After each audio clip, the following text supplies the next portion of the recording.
दो टॉपिक करवा चुका हूं मैं, गोलीय प्रस्य अपवर्तन और लेंस मेकर सूत्र, जो अभी 2 दिनों में आपको मिले। और आज आपको मिलेगा कि भाई प्रिज्म, जो कि मैंने कहा था कि आपको नेक्स्ट टॉपिक प्रिज्म करवाएंगे। तो प्रिज्म होता क्या है? प्रिज्म पारदर्शी माध्यम होता है, जैसे कांच का, जो कि आपने लैब में भी देखा था, जो 2 अन्य पारदर्शी माध्यमों से घिरा होता है। ठीक है। और इसका काम मैंने बताया था कि ये क्या करता है, श्वेत प्रकाश को 7 रंगों में व्यक्त कर देता है, जिसे हम वर्ण विक्षेपण कहते हैं। हमने टॉपिक पढ़ा हुआ है ये। तो हम इसके आज विचलन कोण, मतलब जो प्रकाश की किरण आ रही थी, अगर निर्वात है तो सीधी चलती रहेगी। माध्यम आने पर आपको पता है, अगर वो विरल से सघन, सघन से विरल में जाती है तो क्या होता है, अपने पथ से विचलित होती है। तो हमें वो देखना है कि वो जिस दिशा में जानी चाहिए थी और किधर वो चली गई। तो ये जो जाने की और किधर चली गई, इसके बीच जो बनने वाला कोण है, ये हमारे लिए क्या काउंट होगा? ये हमारे लिए काउंट होगा विचलन कोण, और उसी के सूत्र की स्थापना करनी है। तो हमारे पास टॉपिक है प्रिज्म, और एक अच्छा टॉपिक है, ध्यान से समझना। इसका जो डायग्राम है अपने पास, वो आपकी पूरी हेल्प करने वाला है डेरिवेशन को सोल्व करने में। इस चीज को आपको पता होना चाहिए। तो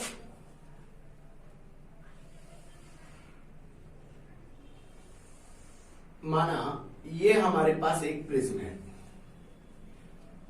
ए बी सी, प्रैक्टिकल भी मिला था, याद है आपको? ठीक है। और इसका अपवर्तनांक ज्ञात किया था तो आपको याद होगा 1.5 आया था, और इसका विचलन कोण, न्यूनतम विचलन कोण निकाला था 38 डिग्री। वैसे तो भिन्न भिन्न आए थे, पर न्यूनतम सबसे छोटे वाला जो कोण आया था वो 38 डिग्री का आया था। तो ये हमारे पास एक प्रिज्म है, और जिसका प्रिज्म कोण क्या है, ए है। ये प्रिज्म कोण है। अब एक प्रकाश की किरण आ रही है, अब भाई वो इधर से ऐसे आए, ऊपर से आए, इधर से आए, या इधर से आए, या उस पृष्ठ से आए, इसका काम क्या है, उसको वर्ण विक्षेपित कर देना। तो हमने कहा कि भाई इधर से आ रही है, क्योंकि हमको चित्र दिखाना है, अच्छे से समझना भी है। तो हमने कहा कि एक प्रकाश की किरण आ रही है इधर से, इस पृष्ठ पर, ये ए बी वाले पर। तो एक प्रकाश की किरण आ रही है, मान लिए ये, और इस प्रकाश की किरण को नाम दिया हमने पी और क्यू दे दिया। अब अपने को पता है इधर क्या है, हवा या निर्वात है, और इधर ये क्या है, कांच है या कोई और माध्यम है। तो हमें पता है जब कोई प्रकाश की किरण विरल से सघन में जाती है तो वो क्या होती है, अभिलंब की ओर झुक जाती है। अगर मान लो ये कांच ना होता, ये प्रिज्म ना होता, तो ये प्रकाश की किरण ये सीधा ऐसे निकल जाती, लेकिन निकलेगी नहीं। तो हुआ क्या, हम सबसे पहले देखेंगे, अभिलंब बनाएंगे। तो ये जो पृष्ठ दिख रहा है ए बी, आपको दिख रहा है, इस ए बी पृष्ठ के ऊपर हमने ये बिंदु क्यू जो है, इस पर एक अभिलंब खींच लिया, इस तरीके से। क्या खींच लिया हमने, एक अभिलंब खींच लिया। ठीक है। तो अभिलंब का आपतित किरण, इन दोनों के बीच बनने वाला कोण जो होता है, आपतन कोण होता है आई। तो पहली कंडीशन है, तो हमने लगा दिया I1। ठीक है। अगर मान लो नहीं होती तो सीधी जाती, लेकिन हमें पता है विरल से सघन में आ रही है तो अभिलंब की ओर झुकेगी। तो अभिलंब की ओर झुकेगी तो ये प्रकाश की किरण सीधा ना जाके किधर की ओर झुक गई, अभिलंब की ओर झुक गई। अब झुक के मान लो वो सीधा चलेगी ऐसे, इधर की ओर। ठीक है। अभिलंब की ओर झुक के ऐसे चली गई। ठीक है। तो अपवर्तित किरण का अभिलंब के साथ बनने वाला ये जो कोण आपको दिखाई दे रहा है, उसको क्या मान लिया, R1 मान लिया। I1 R1 नाम दे दिया। अब ये जो किरण आगे चली तो यहां पे फिर टकराई, और यहां से सघन से विरल में जा रही है। तो इस बिंदु को नाम दे देंगे हम R दे देंगे। क्या नाम दे देंगे, R बिंदु नाम दे दिया इस बिंदु को। अब सघन से विरल में जा रही है तो फिर अपने लेंगे इस पृष्ठ, कौन सा, AC, इसके सापेक्ष क्या लेंगे, एक अभिलंब ले लेंगे। ये अभिलंब ले लिया। अब ये अभिलंब ले लिया तो हमें पता है सघन से विरल में जाएगी, अभिलंब से दूर हट जाएगी, तो ये हट गई दूर। और इधर से कोई देखने वाला होगा, जो भी व्यक्ति है उधर से देखने वाला होगा, उसको ये प्रकाश की किरण किधर से आती हुई दिखाई देगी, इधर पीछे से, यहां कहीं से आती हुई दिखाई दे रही है। ठीक है। हालांकि वास्तविक रूप में यहां से आई है, लेकिन यहां से जो देखने वाला है उसको ये प्रकाश की किरण यहां से आती हुई दिखाई दे रही है। तो ये जो इसका वास्तविक पथ था, इससे क्या हो गई, विचलित हो गई। तो ये जो कोण बनता है वो क्या है, विचलन कोण। इसका मान निकाल के दिखाना है। दूसरी बात, बिंदु R पर भी 2 कोण है, इस कोण को नाम दे दिया R2 और इसको दे दिया I2। हालांकि ये यहाँ पे आपतन कोण है, अकॉर्डिंग टू सिस्टम हम इसको I2 देने था और इसको क्या था R2 देना था। मैंने इसको R2 और यहाँ पे I2 इसलिए लिखा है ताकि आपको डेरिवेशन में कंफ्यूजन ना हो। ठीक है, अब कुछ और काम करना भी जरूरी है, जैसे नाम वगैरह देना। तो इस बिंदु, ये जो आपको ये अभिलंब जहां कट रहे हैं, इस बिंदु को नाम दे दिया हमने T दे देते, और इस बिंदु को नाम दे दिया O। और दूसरी बात, कुछ कोणों का उपयोग होगा जो हम मान के चल रहे हैं, और मैंने आपको क्लासरूम में भी बताया है कई बार कि जो चीज हम मानते हैं वो सूत्र में हट जाती है ऑटोमेटिकली। तो यहाँ पे जो भी मैं चीजें मान के चलूंगा वो मेन फॉर्मूले में नहीं आएंगी। ठीक है, तो इस कोण को, ये जो आपको कोण दिख रहा है QTR, और ये कोण दिख रहा है OQR, यार आ गया, यहां लिख देता हूं R। ठीक है, और ये ORQ, तो इन कोणों को मान लेंगे। माना ये कोण क्या है, एंगल 1, ये कोण क्या है, एंगल 2, और इस कोण को क्या नाम दे दिया, एंगल 3 दे दिया। ठीक है, नाम दिया है हमारी तरफ से। अब हमारा काम है इसको सोल्व करना। तो सोल्व करूंगा इस चित्र को अलग अलग भागों में बांट के, ताकि आपको समझ आए कैसे कैसे पोर्शन ले रहा हूं। मुझे चाहिए ये डेल, क्या चाहिए, विचलन कोण। तो विचलन कोण चाहिए, तो अगर आपको दिख रहा हो एक त्रिभुज है OQR, ठीक है, यहां बना रहा हूं, ये देखिए, ये त्रिभुज है OQR, QOR। इस त्रिभुज में ये कोण है एंगल 1, ये कोण है एंगल 2, और ये कोण है डेल। तो हमें दिख रहा है कि ये जो डेल है वो क्या है, इस त्रिभुज का बहिर्कोण है। तो ये जो होगा इन दोनों आंतरिक कोणों के योग के बराबर होगा। तो हम लिखेंगे कि त्रिभुज OQR जो डेल है वो एंगल 1 और एंगल 2 के सम के इक्वल होगा। ठीक है, अब हमने लिख तो दिया, लेकिन हमारे पास वैल्यूज तो अभी भी नहीं आ रही, तो हम कुछ और करेंगे, इसको और हल करना चाहेंगे। तो इसको अभी एक बार चाहे समीकरण 1 लगा दीजिए। अब एंगल 1 और 2 के मान निकालेंगे। अब हमें दो बिंदु उठाने हैं, और वो बिंदु है, एक है Q और एक है R। तो अब देखिए नेक्स्ट अपने लिख रहे हैं बिंदु Q पर। अगर बिंदु Q पर बात करेंगे तो देखो मैं बिंदु Q के चित्र को उठा के यहां रख रहा हूं। Q, ये है एंगल I1, ये है R1 और ये एंगल 1। तो हमें पता है कि ये शीर्षाभिमुख कोण है। I1 जो होगा इन दोनों कोणों के योग के क्या होगा, बराबर होगा। तो अपने लिखेंगे कि बिंदु Q पर एंगल जो I1 है वो क्या है, एंगल 1 और एंगल R1 के योग के बराबर है। इसके वर्टिकल अपोजिट, मतलब शीर्षाभिमुख कोण है। तो भाई यहां से एंगल 1 का वैल्यू आ गया, कितना आ गया, I1 माइनस R1। ऐसे ही हम बिंदु लेंगे, कौन से वाला, R, जो कि आपको चित्र में दिखाई दे रहा होगा। तो हम लिखेंगे बिंदु R पर। तो थोड़ा भाई ध्यान से देखना। अब ये बिंदु R है, सेम कंडीशन बनेगी भाई। तो ये देखो, ये है हमारे पास बिंदु R, यहां पे हमारे पास कौन सा कोण है, I2 है, यहां पे है एंगल नंबर 2 और यहां पे है R2। तो सेम कंडीशन यहां पे भी शीर्षाभिमुख की। हम लिखेंगे कि I2 जो है वो क्या है, एंगल 2 और R2 के योग के बराबर है। इसको लिख देंगे वर्टिकल अपोजिट। तो ये हमारे पास क्या हो गया भाई, एंगल 2 बराबर I2 माइनस R2। ठीक है, तो समीकरण 1 में एंगल 1 व एंगल 2 का मान रखने पर इसका मान रख देंगे। सिस्टमैटिक ढंग से करोगे तो भूलोगे नहीं। तो अब हम मान रखेंगे, तो देखो क्या हुआ, हमारे पास आ गया डेल। एंगल 1 का मान क्या है, I1 minus R1 plus I2 minus R2, दोनों मान रख दिए। तो देखो ये दोनों प्लस के हैं, तो एक साथ लिख दीजिए, डेल बराबर I1 प्लस I2।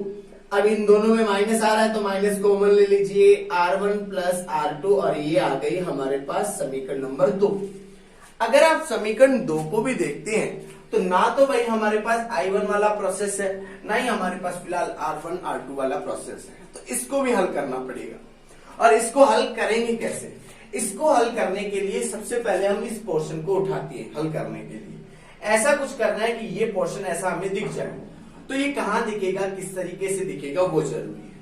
तो देखो कैसे करती है, रफ कर दूं इधर वाला पोर्शन, ये डायग्राम्स वगैरह, क्योंकि फिर नीचे लिखूंगा दिखे ना तो कह नहीं सकता। चलो बाकी स्क्रीनशॉट ले लेना, डायग्राम आ जाएंगे आपको इसके अलग अलग आपको मिल जाएंगे। चलिए अब अपने करते हैं आगे का हल। ठीक है, आपको एक त्रिभुज दिखाई दे रहा होगा क्यू टी आर। ये जो R1 R2 है वो इस त्रिभुज में आ रहे हैं क्यू टी आर। तो इस त्रिभुज को पहले उठाइए और आपके पास त्रिभुज है angle triangle Q T R. इसमें अगर बात करें तो हमें पता है त्रिभुज के तीनों कोणों का योग 180 डिग्री है। तो हम लिखेंगे क्या, यहां पे लिखेंगे R1 R2 और angle 3 is equal to 180 degree. ठीक है, 180 डिग्री। तो इसको लगा दीजिए समीकरण नंबर 3। लेकिन R1 R2 चाहिए तो एंगल 3 माइनस में लिखना पड़ेगा, यही है प्रोसेस। तो आप चाहिए तो यहां पे कर लीजिए, एंगल 3 माइनस में ले आइए, या फिर 180 आएगा, अगली इक्वेशन में भी 180 आएगा, तुलना कर लीजिएगा। अगर यहां से करना है R1 प्लस R2 और यहां पे लिख सकते हो आप 180 माइनस एंगल 3, इक्वेशन नंबर 3। ठीक है, अब हमें करना है इसको सोल्व। तो हम क्या करेंगे, एक चतुर्भुज और दिख रहा है जिसका नाम है AQTR। इसमें हमें पता है ये जो कोण है सम्मुख कोण, इन दोनों का कोणों का योग जो होगा 180 डिग्री होगा। तो हमारे पास एक क्वाड्रेटर है जिसका नाम है AQTR और इसमें जो एंगल A है और एंगल 3 है इसका वैल्यू 180 डिग्री की। इसलिए मैं ये नहीं कर रहा था, मैं कह रहा था 180 की तुलना कर लेते तो डायरेक्टली कैंसिल आउट हो जाता। कोई बात नहीं, यहां से अपने क्या करते हैं, एंगल 3 का वैल्यू पुट कर देंगे। तो angle 3 is equal to 180 degree minus A। तो ये मान जो है एंगल 3 का मान कहां रख देंगे, समीकरण 3 में रखने पर। समीकरण 3 में रखने पर रखोगे तो क्या बनेगा, देखो R1 प्लस R2 बराबर 180 माइनस इसके लगा हुआ है तो ये बन जाएगा माइनस 180 डिग्री और प्लस का है, ये कैंसिल आउट हो गए।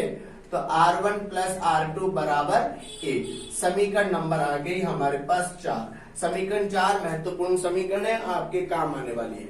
समीकरण 4 से R1 R2 का मान आप 2 में रख दो। तो बाय इक्वेशन क्या लिख दोगे, बाय इक्वेशन 2 and 4। तो del is equal to I1 plus I2 minus का A। समीकरण नंबर 5 आई है और समीकरण 5 तो आ गई, लेकिन अभी भी हमारे पास I1 I2 नहीं है। तो अब हम इसको सोल्व करने का तरीका उठाएंगे। हमारे पास दो बिंदु हैं जहां अपवर्तन हुआ है। एक तो बिंदु Q पर अपवर्तन की घटना हुई है और एक बिंदु R पर हुई है। और जहां अपवर्तन की घटना होती है तो हम स्नेल का नियम लगा सकते हैं। तो हम क्या उठाएंगे कि बिंदु Q पर अपवर्तन के नियम से या स्नेल के नियम से, अकॉर्डिंग टू स्नेल्स लॉ, क्या हो गया, म्यू इज इक्वल टू क्या होता है, साइन आई की जगह लगाओगे साइन I1, साइन और आर, यहां पे क्या हो जाएगा R1। अब हम लिखेंगे कि चूंकि कोण ये छोटे ही होते हैं तो कोण अत्यल्प है, तो हम लिख सकते हैं साइन आई को अप्रोक्सीमेटली आई तो 1 है तो 1 के, और साइन R1 को अप्रोक्सीमेटली R1, ये दोनों रखूंगा तो भाई बन गया म्यू बराबर I1 बटा R1। तो यहां से आ गया I1 बराबर म्यू R1। समीकरण नंबर 6 लगा दीजिए। ठीक है, अब ये आ गया I1 कैसे आया, सामान्य स्नेल के नियम से। यहां पे भी लगाएंगे, लेकिन माइंड में आता है सर जी आपतन कोण बटे अपवर्तन कोण, तो according to rule sine R2 upon sine I2 होना चाहिए।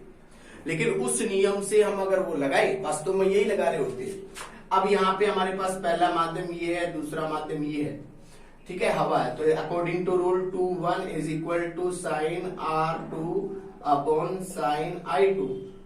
बट हमें पता है कि हम कौन से का निकालते हैं, सघन माध्यम का, कांच का निकाल रहे हैं, तो हमें इसका व्युत्क्रम लेना पड़ेगा। इसका क्या लेना पड़ेगा, और अपने को पता है निरपेक्ष है भाई, क्या है, निरपेक्ष है, क्योंकि इधर हवा है, तो हमें इसको बदलना पड़ेगा। ये मैं क्लास में भी बता चुका हूं।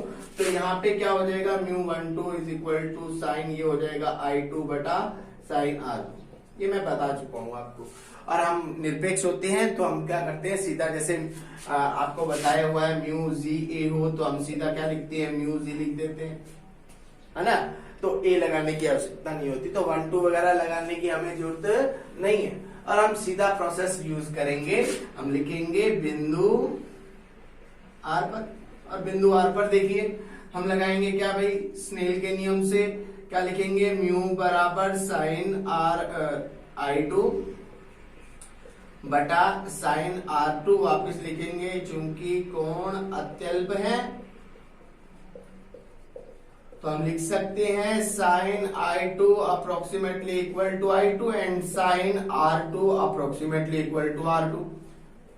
ये मान रखेंगे तो भाई बन गया म्यू I2 बटा R2 और ये आ गया I2 बराबर म्यू R2। समीकरण आ गई 7। अब 6 और 7 का मान जो है वो समीकरण 5 में रखेंगे तो हमारे पास बन जाएगा विचलन कोण का सूत्र, ठीक है ना। तो पहले इसका आप स्क्रीनशॉट ले लो भाई, मैं इसको कर दूं रफ, ठीक है। तो अब इधर ध्यान देना है, जहां तक की समीकरण हमारे काम की नहीं है वो रफ कर रहा हूं, इधर वाला सिर्फ पोर्शन, उधर वाला नहीं कर रहा, क्योंकि कुछ कंडीशंस करनी होंगी हमें आगे। तो देखो कैसे, अब हम ये और ये मान रखेंगे समीकरण 5 में, हम लिखेंगे बाय इक्वेशन 5 6 एंड 7। क्या आया भाई, 5 में मान रख रहे हैं तो देखो डेल बराबर I1 का मान म्यू R1, I2 का मान म्यू R2 माइनस का a, यहां दोनों में म्यू कॉमन आ गया, डेल बराबर म्यू, ये हो गया R1 प्लस R2 माइनस का a, ठीक है। अब देखो समीकरण 4 कहती कि भाई R1 और R2 का योग a के बराबर है, तो हम क्या लगाएंगे, डेल बराबर लिख देंगे म्यू a माइनस का a, यहां लिख देंगे बाय इक्वेशन 4। समीकरण 4 कह रही है भाई, तो भाई डेल बराबर हो गया म्यू माइनस 1 इंटू ए। ये जो विचलन कोण का सूत्र आया है समीकरण नंबर 8, ये सभी रंगों के लिए लगेगा, न्यूनतम की बात नहीं कर रहा। लाल के लिए भी लगा दीजिए तो बस डेल आर लिख दीजिए, म्यू आर लिख दीजिए। बैंगनी के लिए लगाएंगे तो भाई डेल वी म्यू वी लिख देंगे, जैसा कि हम कोणीय विक्षेपण वाले सूत्र में कर चुके हैं क्लास में, है ना। तो अब हमारा काम क्या है, ये बन गया, ये तो था अगर विचलन कोण निकालना। अब इसमें एक कंडीशन और रहती है कि न्यूनतम विचलन कोण तथा अपवर्तनांक ज्ञात कीजिए।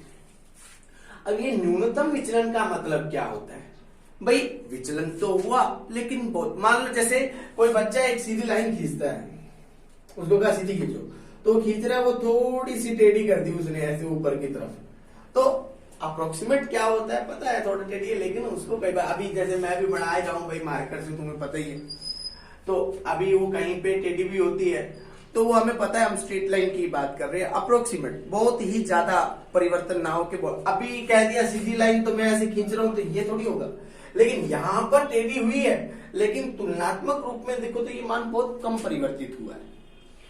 तो उस कंडीशन की बात कि भाई जैसे ये यहां से ऐसे आ रही है तो भाई बिल्कुल ऐसे ही पास से ही निकले, ज्यादा ना मुड़े, तो वो क्या होगा हमारे लिए न्यूनतम विचलन। और जब न्यूनतम विचलन की स्थिति होगी तो आपतन कोण भी छोटे होंगे, अपवर्तन कोण भी छोटे होंगे, तो कोण बहुत छोटे हो जाएंगे, लगभग बराबर हो जाएंगे। तो ऐसी कंडीशन में क्या होगा, जैसे आपने प्रैक्टिकल में किया था, आपका न्यूनतम विचलन कोण आया था 38 डिग्री और आपका आपतन कोण शायद जो भी लिया था 45 लिया था, उस पे आपको या 40 पे आया था आपका, तो वो आपने प्रैक्टिकल किया था, तो उसमें आपने देखा भी था। अब हमारा काम क्या है, अब हमारा काम है इसको आगे सोल्व करना। तो हम क्या करेंगे, कंडीशन देंगे, न्यूनतम विचलन की स्थिति में, इस स्थिति में क्या होता है, एक तो विचलन कोण न्यूनतम है, ये जो है ना कोण, मतलब जिस कोण पर आई उसी पर निकल गई, मान लो ये है 40 डिग्री पे आई, 38 डिग्री पे निकल गई, तो लगभग बराबर हो गए, तो हम क्या कहेंगे, I1 लगभग बराबर होगा I2 के लगभग बराबर I। और भाई जब ये कोण लगभग बराबर होंगे तो आंतरिक कोण, ये जो अपवर्तन जो हमने R1 R2 लिखे, ये भी क्या होंगे, लगभग बराबर होंगे। अगर ये बराबर होंगे तो अब हम कर क्या सकते हैं, अब हम कर सकते हैं क्या, समीकरण 4 से और समीकरण 5 से हम आई और आर के मान निकाल लेंगे, ताकि हमें अपवर्तनांक चाहिए तो अपवर्तनांक भी निकाल सकते हैं। तो देखो कैसे, पहले तो अपने काम करते हैं यहां से कि भाई समीकरण 4 में मान रख के देखा तो ये बन गया r प्लस आर बराबर a, तो ये हो गया 2r बराबर a और ये हो गया r बराबर a बटा 2। और जब समीकरण 5 में लगा के देखा, यहां लगा देता हूं, समीकरण 5 में लगा के देखा तो डेल की जगह डेल्टा मिनिमम, I1 की जगह I, I2 की जगह I माइनस का a, तो ये बढ़ गया डेल्टा मिनिमम प्लस का a बराबर I प्लस I कितना हुआ 2i। तो यहां से I का मान आ गया डेल्टा मिनिमम प्लस a बटा 2। अब भाई I और R मैंने निकाले क्यों हैं, क्योंकि मैंने कहा कि न्यूनतम विचलन और अपवर्तनांक रफ कर रहा हूं, क्योंकि इधर वाला पोर्शन आपके पास आ गया होगा। ठीक है, तो देखो अब अपने क्या निकाल सकते हैं, न्यूनतम विचलन की स्थिति में इस कांच का प्रिज्म के अपवर्तनांक का मान निकाल सकते हैं। क्या होगा भाई, स्नेल के नियम से म्यू बराबर साइन आई बटा साइन आर, म्यू बराबर साइन आई का मान रखो आप डेल्टा मिनिमम प्लस ए बटा 2 और आर का मान साइन ये क्या हो गया भाई ए बटा 2 हो गया। ये आ गया अपवर्तनांक का सूत्र आ गया रिफ्रैक्टिव इंडेक्स का। अब एक और मुख्य बात है, क्या हम यहां से ये निकाल सकते हैं, ऐसा न्यूनतम विचलन की स्थिति में अपवर्तनांक से हम ये विचलन कोण निकाल सकते हैं? बिल्कुल निकाल सकते हैं। हम क्या कैसे निकाल सकते हैं, हम लिखेंगे कि चूंकि कोण अत्यल्प है, कोण अत्यल्प है तो साइन थीटा बराबर थीटा के ही होता है, तो डेल्टा मिनिमम प्लस ए बटा 2 जो होगा वो लगभग बराबर डेल्टा मिनिमम प्लस ए बटा 2 के, और साइन जो ए बटा 2 होगा और वो लगभग बराबर हो जाएगा ए बटा 2 के। ये दोनों मान यदि मैं यहां रखूं, ऊपर रख रहा हूं, देखो म्यू बराबर साइन ये इसकी जगह क्या लिख देंगे डेल्टा मिनिमम प्लस ए बटा 2, और ये भी क्या आ गया ए बटा 2, 2 से 2 कैंसिल, गुणा कर दो, म्यू ए बराबर डेल्टा मिनिमम प्लस ए, डेल्टा मिनिमम बराबर म्यू ए माइनस का ए, डेल्टा मिनिमम बराबर म्यू माइनस 1 इंटू ए। तो ये आ गया आपके पास न्यूनतम विचलन कोण का सूत्र। क्या इसमें और इसमें फर्क है? नहीं भाई, सूत्र है तो वैसे ही लगेगा, मान छोटा मिल गया तो वो न्यूनतम काउंट हो जाएगा। ठीक है ना, जैसे आपने जिनको प्रिज्म मिला था, ठीक है, तो उनको आपने देखा था, आपने 35 डिग्री आपतन कोण क्या थे, 35 थे आपके, 40 था, 45 था, 50 था, 55 था। इस तरीके से आप 30, 35, 40, 50, 55 निकाल रहे थे, तो आपके पास 6 मान आए थे। और उसमें आपने देखा कि भिन्न भिन्न कोणों पे भिन्न भिन्न विचलन कोण थे, लेकिन एक मान सबसे छोटा 38 डिग्री मिला। और उस स्थिति में आपने जब रिफ्रैक्टिव इंडेक्स फाइंड किया तो उसका वैल्यू 1.5 था। अब सोचने वाली बात कि सर जहां ज्यादा विचलन कोण था तो वहां क्या कांच का अपवर्तनांक बदल जाता? ऐसा तो है नहीं।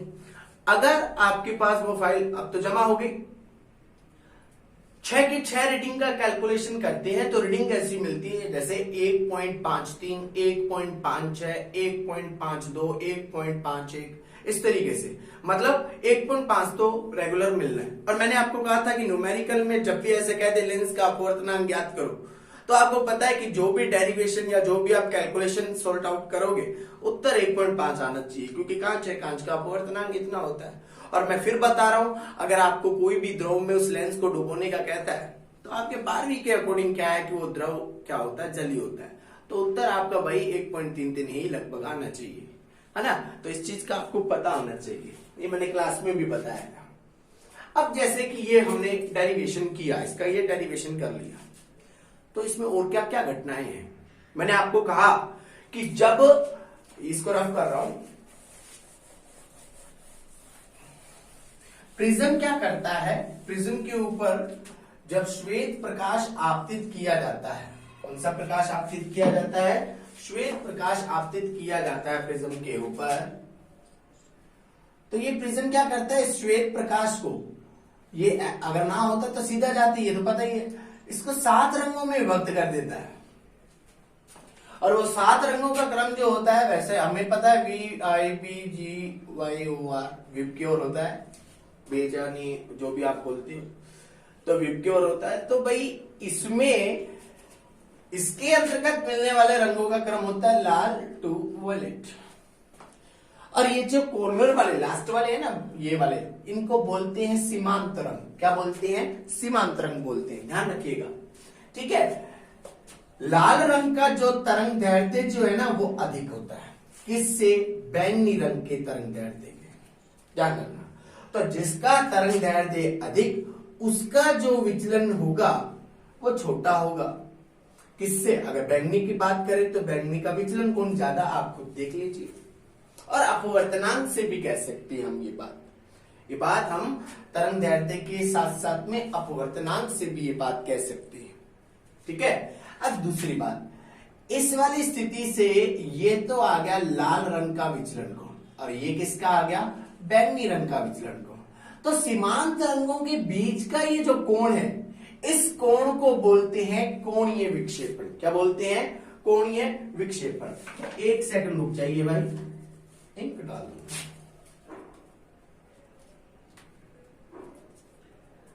नोट्स आपके पास हैं और आपका काम होना चाहिए कि उस नोट्स को एक्यूरेंसी में करिए।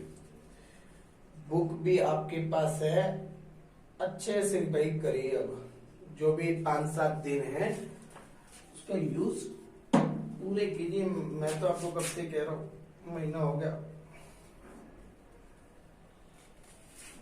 देखिए, ये जो सीमांत रंग है तो कोणीय विक्षेपण निकाल सकते हैं। क्या बात कर सकते हैं? कोणीय विक्षेपण। तो देखो एक बात बता देता हूं, एक होता है वर्ण विक्षेपण। प्रिज्म द्वारा श्वेत प्रकाश को 7 रंगों में विभक्त करने की जो घटना होती है वो कहलाती है वर्ण विक्षेपण। तो कोणीय विक्षेपण क्या है? कोणीय विक्षेपण जो होता है, जो सीमांत रंग है उनके विचलन कोणों का अंतर। ये हो गया भाई, बड़े में छोटा को बढ़ा दो, ये आ गया।